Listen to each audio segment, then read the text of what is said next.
I'd love to invite Sue to come and join me. Sue is from Emmanuel International, as I said, and Christchurch has been connected with Emmanuel International since its inception.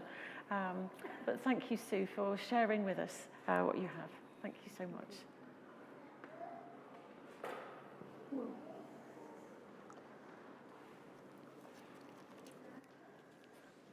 I thought I would first share just a little bit, going into slightly more detail about just one project. I gave you an overview for those of you that were here in the previous service, and I thought it would be good to just focus a little bit and show you just a little bit about how one project works. This project is called the Imarika Project.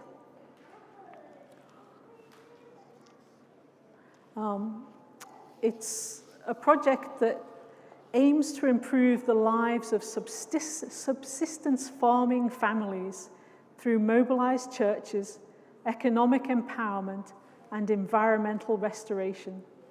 Project interventions include village community banks, tree nurseries, plantations, conservation agriculture, poultry and beekeeping, and the promotion of fuel-efficient stoves. Thank you. The groups are encouraged. Each village starts with a group of interested people, and they're encouraged to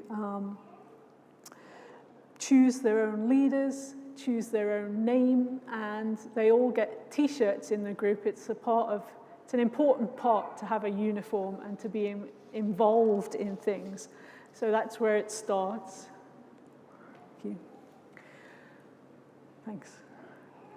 They're helped as a community to talk through what the needs are in the community, what their priorities are, and what their resources are. So all the time trying to come alongside and be involved with them.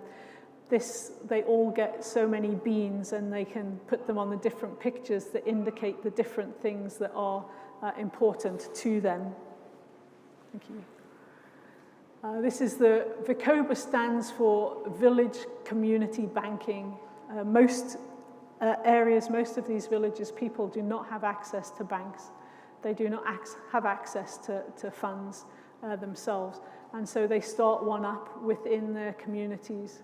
It looks a bit crazy, but that is a cash box with 3 padlocks, 3 keys, 3 people in the community have responsibility. So no one person can influence how the funds are used. So that's the sort of security. And I've got a message here. One of the women said the first loan she received from the group she used to make donuts and to buy eggs, which she sold on. Then she got a second loan, which she used to continue with her small business while her husband prepared rocks to build their house. Now they've finished their house, but I also, thank God, I was able to buy 1 cow using a loan from the group. So there's a method of how they can take loans from each other, and they take turns to take loans so that they can use the money. One group managed to save over £800 in 6 months, which for a village like that is phenomenal. So it's a real good option.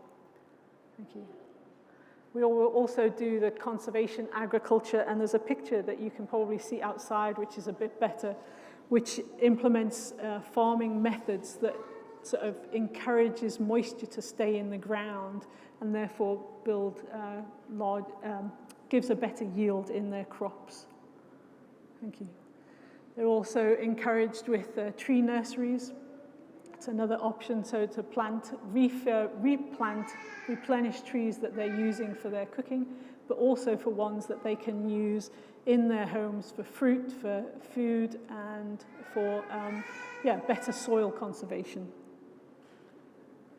And this is another project in there, the stoves. It's surprising what a small stove like that the difference it can make to a community, to a family. They suffer from a lot of respiratory problems. And I don't know if it's probably you can't see it so well, but the guy that's making the stove there, the plate, it looks like a plastic plate beside the stove. That's exactly what it is. It's a plastic plate with the measurements cut out of it so that they know how to put the top rests in the right place. And then he's got a little stick that's the measurement. So there's nothing that is beyond their ability to have and own so that they can make this. The clay comes from their own village. And these stoves can be used in their home. They're portable, so they can be used outside, so the smoke is not an issue. It takes less firewood, so the girls can go to school. And they can also sell them. So they were taught how to make these as well. Thank you.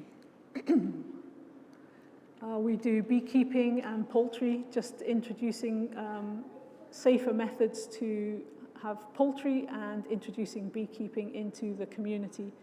That means their crops get pollinated, they get honey, and some people get the wax and can produce products that they can then sell on. Thank you. And this one is a great story.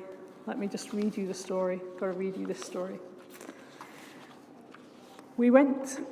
This village was where we originally started the fuel-efficient stove projects, and it was in that village was started to help them as an income generation project as well as for health purposes. And when we went back a number of years later, we discovered that the original stove group had remained active without any external support, and they took renewed initiative when the Imarika project came into their community. And the group made a record number of stoves and managed to buy this power tiller. So it's got paddles on it, and it can help them cultivate their rice fields. So they then were also able to rent that out. So their income just increased in this community just from one small project start. So the whole point is empowering the community to get themselves out of their situation of poverty, giving them things that are sustainable and useful. They don't get all of the projects, they choose which projects they feel will be the most beneficial in their community.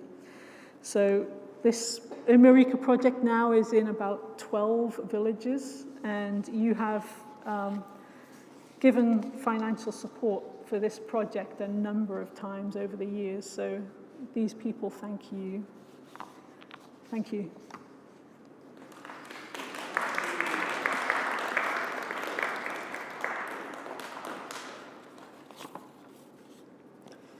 I just wanted to also share just a little bit more about the psalm that was read earlier, and to just say that if you heard this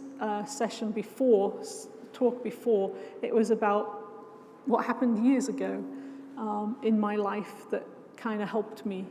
I just wanted to make you aware that it's not only what happened years ago, but it is a passage that continues to challenge and continues to be useful, and one that I use in our training actually when we send summer teams or short-term teams over. I spend time with them, preparing them for their journey and for what to expect. And especially, there's a few verses in here that really challenges and really encourages and really helps people as they step out into new things. And it's verse 3 and 4 in Psalm 139, and I'm taking it from the New Living Translation. And it says, "You see me when I travel and when I rest at home. You know everything I do." And it is a challenge for us. It's not a past thing, it's for now. God sees everything that we do. He knows where we are, and he knows the journey he's put us on. And we can have confidence that what he's started in us, he will continue. And I recommend that you read this psalm and just look at how God is talking to you through it, and how it can be reassuring. It can give you the confidence that he knows you and loves you and cares for you, knows exactly who you are. It doesn't always feel like the things that he's challenging you to do, that he does know you, but he does.